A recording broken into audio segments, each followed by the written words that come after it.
De la pub sur nos smartphones, Facebook qui va disparaître en Europe ou encore Sony qui veut nous arnaquer, c'est le programme du C'est quoi les news du jour.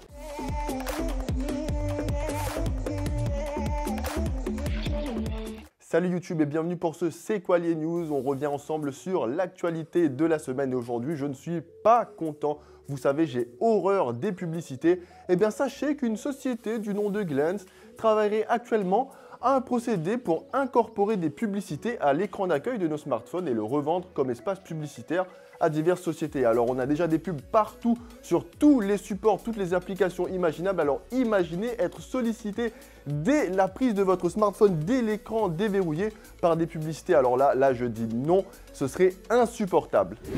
Se dirige-t-on vers la fin de Facebook en Europe? Après avoir été épinglé par la justice européenne il y a déjà quelques semaines concernant l'envoi de données des utilisateurs européens vers les USA, eh bien la CNIL irlandaise souhaiterait tout simplement bloquer Facebook ou plutôt Meta en Europe, toujours concernant cet envoi de données des utilisateurs européens vers les États-Unis. Alors, se dirige-t-on vers la fin de Facebook en Europe? Et la petite news Apple du jour avec la firme à la pomme qui devra toujours en Europe autoriser les stores alternatifs sur ces appareils. En effet, le monopole de l'App Store sur les appareils Apple étant jugé par les autorités européennes anticoncurrentiel et abusif. Ah là là, ces Européens, toujours à embêter les Américains. De son côté, Elon Musk renoncerait finalement à racheter Twitter. Ce projet de rachat qui avait secoué le monde numérique il y a quelques semaines serait finalement en train de tomber à l'eau. D'après les avocats d'Elon Musk, ce serait tout simplement les informations demandées par Elon Musk et ses avocats aux dirigeants de Twitter concernant les données des utilisateurs, plutôt des faux comptes utilisateurs Twitter qui seraient fausses et qui seraient attendues depuis des semaines, depuis le début du mois de juin, je crois, par Elon Musk et ses avocats. Faute de ces données réelles, Elon Musk songerait tout simplement à annuler le rachat.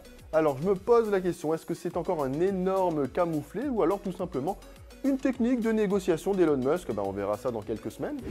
Alors que le Japon était en émoi suite à l'assassinat de son Premier ministre, le célèbre forum 4chan s'est amusé à associer le nom de l'assassin présumé à des photos de Hideo Kojima, le célèbre producteur de jeux vidéo à qui on a notamment la série des Metal Gear Solid. Eh bien, il n'en a pas fallu plus pour que des médias se saisissent de cette information, la relayant même.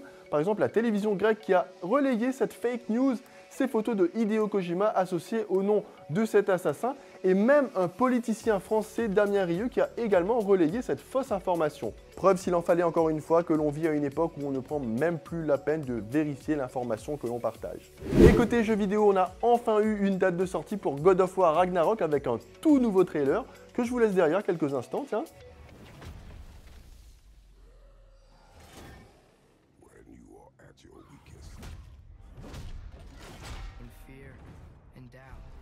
La suite des aventures de Kratos qui arrivera le 9 novembre prochain avec plusieurs éditions. En plus de la standard, on aura la Collector et la Jotun Edition, deux versions qui incluront de nombreux goodies que je vous laisse regarder derrière moi d'ailleurs, mais surtout sans jeu.